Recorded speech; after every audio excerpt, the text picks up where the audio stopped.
10 ways to earn money online. Number 1. Freelancing.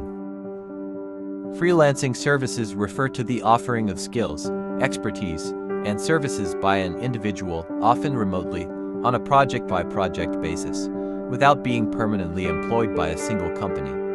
Freelancers work as independent contractors, providing their services to various clients, often through online platforms, personal networks, or professional associations. Number 2.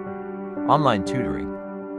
Online tutoring is a type of freelancing service where individuals offer academic support and guidance to students remotely.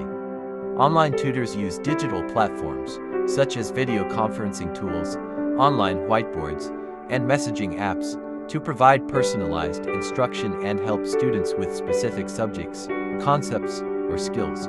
Okay, I think that will be all for now. Don't forget to subscribe for more content, just like this.